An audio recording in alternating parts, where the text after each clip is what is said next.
तो चलिए खबरों में आगे बढ़ेंगे बड़ी खबर के साथ। ये बड़ी खबर सामने आ रही है, दिल्ली के दौरे पर रहेंगे मुख्यमंत्री योगी आदित्यनाथ। सीएम योगी ने की है पीएम मोदी से मुलाकात। तो राम मंदिर को लेकर यह चर्चा हुई है। सीएम योगी ने राम मंदिर पर जानकारी दी है। अयोध्या एयरपोर्ट उद्घाटन का न्योता यह दिया गया है। बीजेपी अध्यक्ष जेपी नड्डा से भी मुख्यमंत्री योगी आदित्यनाथ की मुलाकात हुई है। मुलाकात के वक्त की ये तस्वीरें हैं। अयोध्या एयरपोर्ट उद्घाटन का न्योता भी मुख्यमंत्री की तरफ से यह दिया गया है। तो दिल्ली के दौरे पर थे मुख्यमंत्री योगी आदित्यनाथ और यहां पर प्रधानमंत्री नरेंद्र मोदी से भी मिले हैं। यह तस्वीर आपके सामने, और जेपी नड्डा से भी उनकी मुलाकात हुई है और राम मंदिर को लेकर विस्तार से चर्चा प्रधानमंत्री नरेंद्र मोदी के साथ। और सीएम योगी ने राम मंदिर की जानकारी उनको दी है कि जो अब तक काम वहां पर हुआ है, किस गति से काम चल रहा है। अयोध्या एयरपोर्ट उद्घाटन का न्योता भी मुख्यमंत्री योगी आदित्यनाथ ने दिया है। सपा सुप्रीमो अखिलेश यादव आज बाराबंकी पहुंचे हैं, जहां पर उन्होंने हाल ही में 5 राज्यों में हुए विधानसभा चुनाव को लेकर बयान दिया। चुनावी परिणाम पर बयान देते हुए अखिलेश ने कहा, जनता ने इस बार परिवर्तन के लिए वोट किया है और ऐसे में बीजेपी को चिंता होनी चाहिए, क्योंकि प्रदेश के बाद 2024 में जनता केंद्र की सरकार बदलने के लिए वोट करेगी। परिवर्तन के लिए मतदान हुआ है, परिवर्तन के लिए जनता ने वोट दिया है। चाहे वो छत्तीसगढ़ हो जहां परिवर्तन हुआ है, राजस्थान परिवर्तन हुआ है, तेलंगाना में परिवर्तन हुआ है, मध्य प्रदेश की अलग परिस्थितियां हैं। मध्य प्रदेश में दूसरे तरह की परिस्थितियां होती तो परिवर्तन वहां भी दिखता।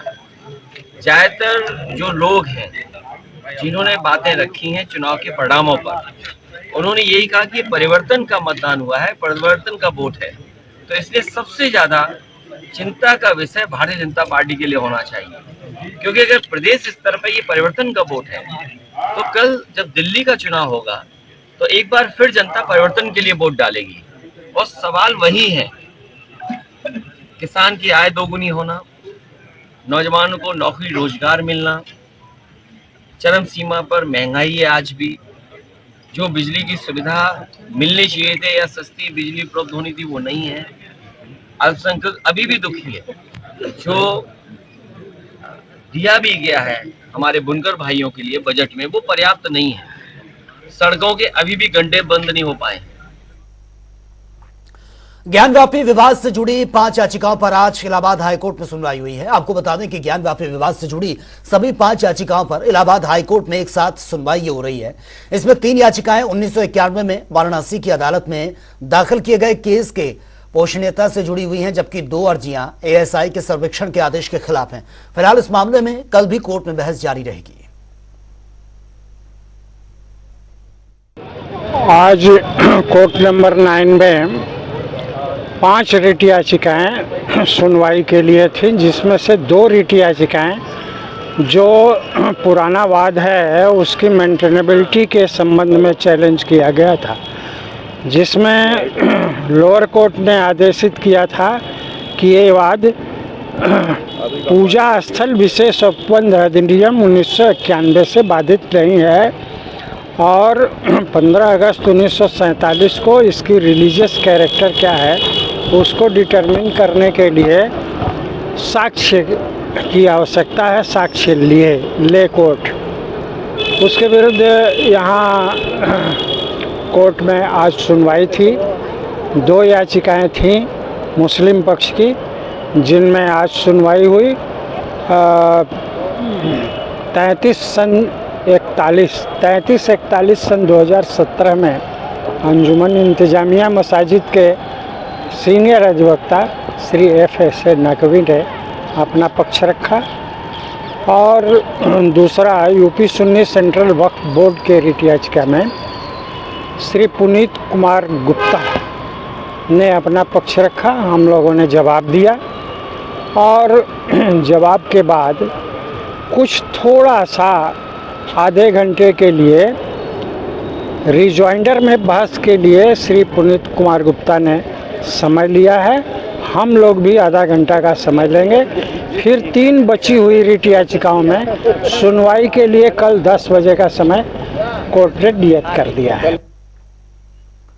अयोध्या में 22 जनवरी को रामलला की प्राण प्रतिष्ठा की जाएगी और इसके लिए 16 जनवरी से ही अनुष्ठान की शुरुआत भी होगी। रामलला की प्राण प्रतिष्ठा को लेकर देश भर में उत्साह का माहौल है और इस आयोजन में अपनी सहभागिता के लिए अलग अलग राज्यों और देश के भगवान श्री राम के प्रति समर्पण अयोध्या में पहुंच रहा है। और इसी कड़ी में राजस्थान के जोधपुर से 600 किलो गाय का शुद्ध देसी घी बैलगाड़ी से आज रामनगरी अयोध्या पहुंचा है, जिसे लेकर श्री राम जन्मभूमि तीर्थ क्षेत्र ट्रस्ट के महासचिव चंपत राय भावुक होते हुए नजर आए। चंपत राय ने कहा कि जिन संत महापुरुष के ये संकल्प से ये घी अयोध्या पहुंचा, उनके प्रति हम कृतज्ञता व्यक्त करते हैं। हम जोधपुर की धरती को प्रणाम करते हैं। मैं जिन संत महापुरुष के संकल्प से ये गोघृत यहाँ आया है तो उनको तो कृतज्ञता व्यक्त करता ही हूँ। मैं जोधपुर की धरती को एक और प्रणाम करता हूँ। वो प्रणाम है 2 नवंबर 1990 को दिगंबर अखाड़ा के सामने जब गोली चली थी तो उसमें 2 लोग मरे थे। प्रोफेसर महेंद्र अरोड़ा जोधपुर के थे, उनके साथ एक छोटा सा बालक था, शायद 18-19 साल का रहा होगा। जोधपुर का मथानिया गांव, माली परिवार का सेठाराम मथानिया या सेठाराम माली, वो जोधपुर का था। सेठाराम माली शायद उनकी आत्माओं ने प्रेरणा दी होगी।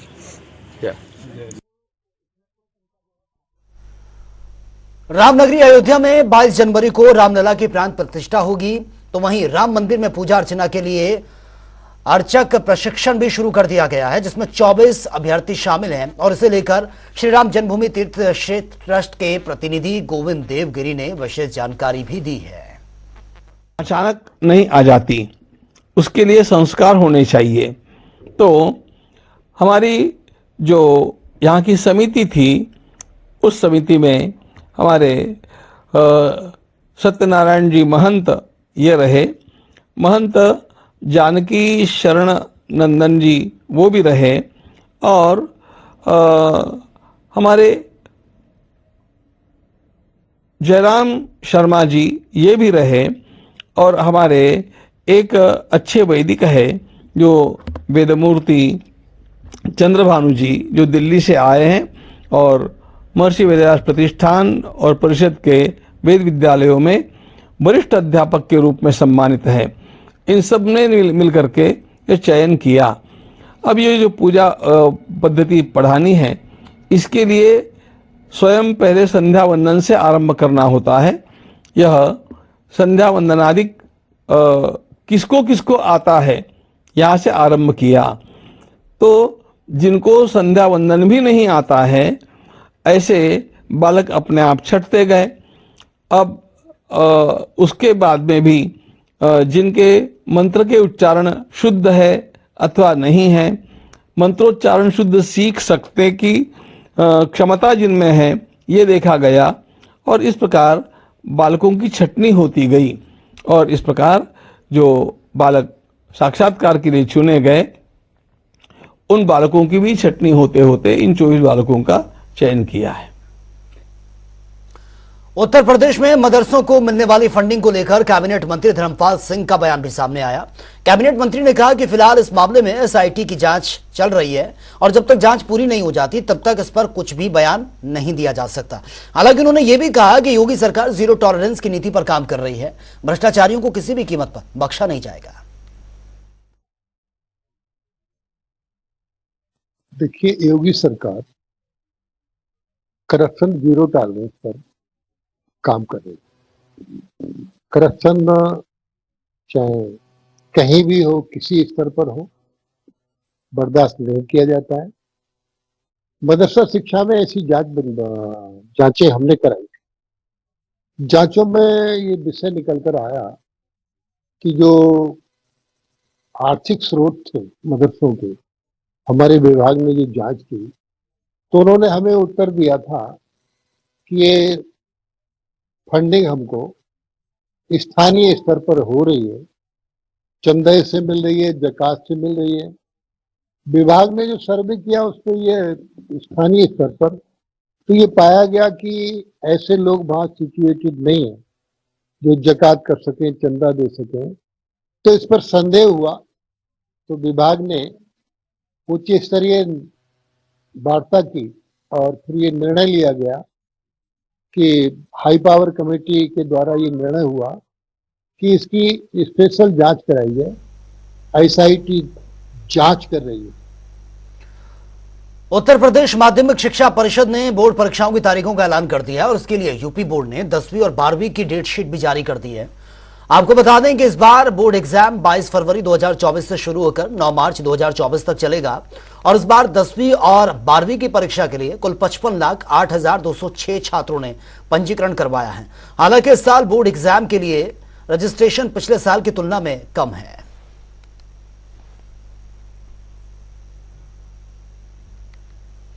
और 15 जनवरी से माघ मेले का आगाज होने जा रहा है। ऐसे में जिला प्रशासन ने माघ मेले को सकुशल संपन्न करवाने के लिए गंगा पूजन किया है। तीर्थ पुरोहितों, साधु संतों ने वेद पाठ और मंत्रोच्चार के साथ संगम की धारा के बीचों बीच फूलों की पंखुड़ियां और पत्तियों से मां गंगा का श्रृंगार किया है।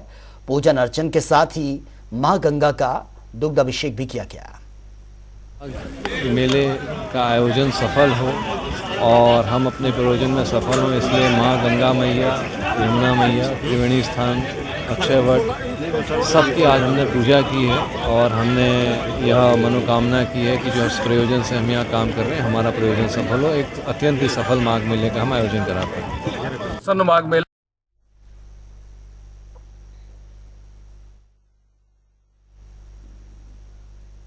माघ मेला है। इसमें सुरक्षित स्नान, सुरक्षित प्रवास और सुरक्षित आवागमन देने के दृष्टिकोण से एक बृहद सुरक्षा योजना तैयार की गई है, जिसको दृष्टिगत रखते हुए हम लोग 14 अस्थायी थानों का निर्माण इस माघ मेला क्षेत्र में कर रहे हैं। 41 पुलिस चौकियों का व्यवस्थापन किया जा रहा है। 14 फायर स्टेशन का व्यवस्थापन किया जा रहा है।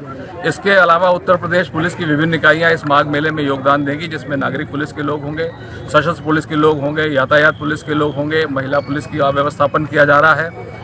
इसके अतिरिक्त आरएएफ की टीम्स, एसटीएफ की टीम्स, एटीएस के कमांडोज, इनका व्यवस्थापन किया जा रहा है। जल पुलिस में सुरक्षित स्नान देने के दृष्टिकोण से deep water barricading, river lines और जाल का हम लोग व्यवस्थापन करेंगे। साथ ही साथ फ्लड कंपनीज के जवानों को भी व्यवस्थित करेंगे।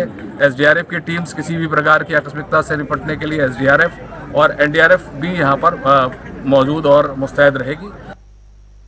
तो चलिए अब बात होगी तमाम खबरों की फटाफट अंदाज में। कानपुर देहात में पुलिस को मिली है बड़ी सफलता। 3 शातिर चोरों को गिरफ्तार किया। चोरी के माल सहित लाखों की नकदी भी बरामद। कानपुर में पुलिस ने चोरी की घटना का खुलासा किया। 3 युवकों को गिरफ्तार किया। फैक्ट्री के कीमती सामान पर भी हाथ साफ किया था।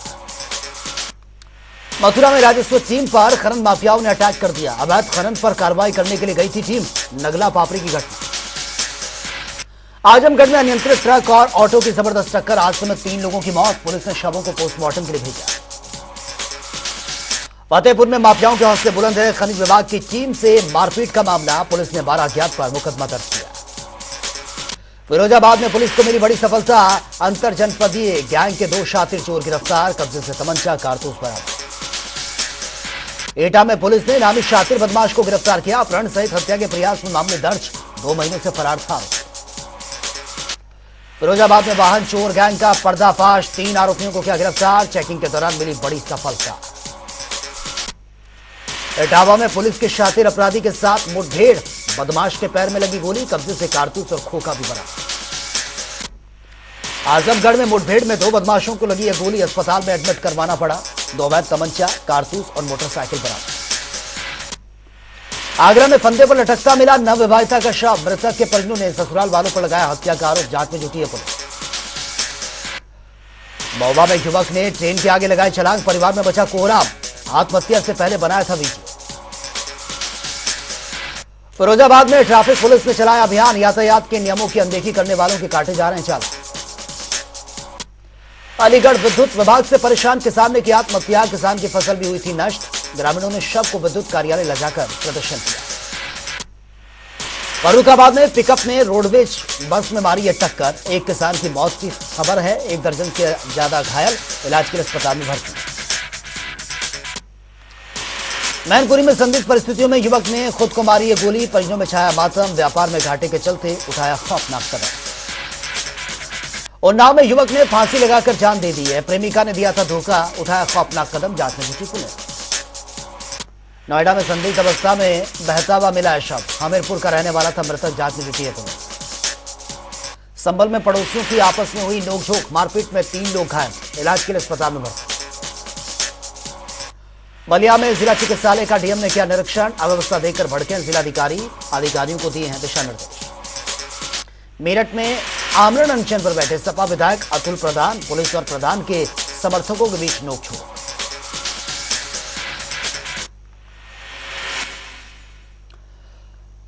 तो फिलहाल इस बुलेटिन में मेरे साथ इतना ही, लेकिन जाते जाते आपको छोड़ जाते हैं जनता टीवी के तमाम रिपोर्टर्स की ग्राउंड जीरो रिपोर्ट के साथ। नमस्कार।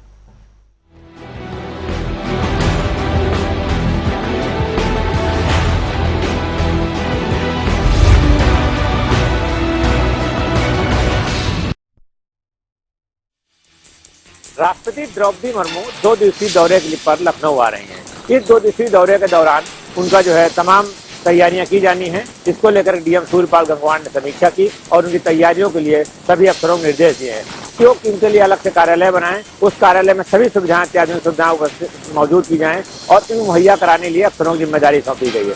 साथ ही द्रौपदी मुर्मू जब आएंगी तो उनके लिए एयरपोर्ट से लेकर के और कार्यक्रम स्थल तक विशेष व्यवस्था की जाएगी और राजभवन में उनके रुकने के दौरान भी उनके विशेष इंतजाम किए जाएंगे। वो डिवाइन हार्ट फाउंडेशन है, वो 27 वर्ष से पूरे हो रहे हैं। पहले दिन 11 तारीख को उसके कार्यक्रम में शामिल होंगी और 12 को इंदिरा गांधी प्रतिष्ठान में IIIT के कन्वोकेशन में हिस्सा लेंगी। तो ये ऐसे कार्यक्रम हैं जिनके लिए वो लखनऊ आ रही हैं और इसके बाद वो यहाँ से वापस जाएंगी। लेकिन शासन प्रशासन पूरे रूप से तैयार है और कोशिश है कि राष्ट्रपति को दौरे में किसी प्रकार की असुविधा न हो और जो है उनका दौरा बेहतर और उनकी उम्मीदों से और बेहतर हो सके। कैमरामैन रियाज के साथ PN मिश्रा, जनता टीवी, लखनऊ। बीजेपी की विकसित भारत संकल्प यात्रा पहुंची रसूलाबाद। आपको बताते चले जनपद कानपुर देहात के रसूलाबाद तहसील में बीजेपी की विकसित भारत संकल्प यात्रा पहुंची, जहां पर रसूलाबाद के अंता ग्राम पंचायत में विकसित भारत संकल्प यात्रा के दौरान बीजेपी सरकार की तमाम जन कल्याणकारी योजनाओं के विषय पर लोगों को जागरूक किया गया। इस दौरान राजस्व विभाग से लेकर शिक्षा विभाग व खंड के जिम्मेदार अधिकारी भी इस विकसित भारत संकल्प यात्रा में ग्राम पंचायत अंता पहुंचे, जहां पर लोगों को सरकार के तमाम जन कल्याणकारी योजनाओं के विषय पर बताया गया। वहीं पर विकसित भारत संकल्प यात्रा में प्रधानमंत्री नरेंद्र मोदी के संदेश को दिखाया गया और लोग बढ़ चढ़कर इस विकसित भारत संकल्प यात्रा में शामिल हुए, जहां पर ग्राम प्रधान प्रतिनिधि राम आसरे व खंड विकास अधिकारी से लेकर रसूलाबाद तहसील विभाग के तमाम यानी कि राजस्व विभाग सहित यानी सभी विभाग के अधिकारी विकसित भारत संकल्प यात्रा में पहुंचकर उन्होंने कार्यक्रम को साकार किया। अब देखना ये होगा कि आगामी 2024 के लोकसभा चुनाव लगे हुए हैं और ऐसे में अब बीजेपी सरकार एक अपना नया एजेंडा लेकर विकसित भारत संकल्प यात्रा के दौरान लोगों से जुड़ने की कोशिश कर रही है। आखिर में आने वाले आगामी 2024 के लोकसभा चुनाव में इसका कितना असर पड़ता है और क्या इस विकसित भारत संकल्प यात्रा से लोग एक बार फिर मोदी के जादू से प्रभावित होंगे। विशाल सिंह, जनता टीवी, रसूलाबाद, कानपुर देहात। जहां प्रदेश के कई जिलों में बारिश हुई थी और जिसके बाद ठंड बढ़ना शुरू हो गई थी, तो उसी कड़ी में मौसम विभाग ने भी अलर्ट जारी किया था कि कई जिलों में बारिश होगी और उसके साथ घने कोहरे छाए रहेंगे। और उसी कड़ी में प्रयागराज में भी अब ठंड बढ़ने लगी है और घने कोहरे सुबह शाम छाए होते हैं, मगर अभी भी नगर निगम के द्वारा किसी प्रकार की अलाव की व्यवस्था नहीं की गई है, जिससे कि राहगीरों को राहत मिले और जो सड़कों के किनारे आसपास जो लोग होते हैं उनको कम से कम अलाव से राहत मिल सके। मगर अब देखना होगा नगर निगम इस पर अलाव की व्यवस्था कब कराती है, क्योंकि माघ मेला भी करीब है और ऐसे में श्रद्धालु भी बाहर से आना अब शुरू हो जाएंगे और माघ मेले की भी तैयारी जोरों पर है। तो ऐसे में ठंड जिस तरह से प्रयागराज में दस्तक दी है और लोग ठुठर रहे हैं और अब गर्म कपड़ों का सहारा ले रहे हैं, तो कहीं ना कहीं अलाव उनके लिए काफी राहत पहुंचा सकती है। अब देखना होगा नगर निगम इस पर किस तरह की व्यवस्थाएं कब करता है, ये देखने वाली बात होगी। जनता टीवी के लिए सैयद मोहम्मद आमिर, प्रयागराज। झांसी का मेडिकल कॉलेज अपनी अव्यवस्थाओं के कारण हमेशा चर्चा में रहता है, जहां तमाम बार देखा गया है, तमाम मामलों में देखा है मरीजों की अव्यवस्था मिलती है। उसी तरह से आज यहाँ झांसी जिले का झांसी मेडिकल हाउस का पोस्टमार्टम हाउस यहाँ पर आज चर्चाओं में है। यहाँ पर एक करहरा निवासी संजय, उम्र जिसकी 40 वर्ष थी, उसने विषाक्त पदार्थ खा लिया था, जिसको एडमिट झांसी के मेडिकल कॉलेज में कराया गया था। यहाँ पर पोस्टमार्टम हाउस में उसके शव को यहाँ पर जानवर खा गए। यहाँ पर जब उसके पोस्टमार्टम के अधिकारियों से, पोस्टमार्टम हाउस के अधिकारियों से बात करी गई तो उन्होंने इस बात को स्वीकारा कि हाँ हमारी गलती है और यहाँ पर एक जाली हट जाने के कारण यहाँ पर जानवर घुस गए। लेकिन इससे पहले भी अगर माना जाए तो यहाँ पर तमाम मृतकों के शव यहाँ पर चूहे और न्योले और तमाम जानवर कतर लेते हैं और परिजन जिसकी कंप्लेंट नहीं करते। आज इन परिजनों ने, करहरा निवासी परिजनों ने यहाँ के पूर्व केंद्रीय मंत्री प्रदीप जैन को खबर करी थी। पूर्व केंद्रीय मंत्री प्रदीप जैन ने यहाँ पर आकर तमाम अधिकारियों से संपर्क साधा। उसके बाद यहाँ पर डॉक्टर आए और इस मामले की हलचल मची। लेकिन अगर वैसे देखा जाए तो उससे पहले भी तमाम शवों को यहाँ जानवरों के द्वारा क्षतिग्रस्त किया जाता है।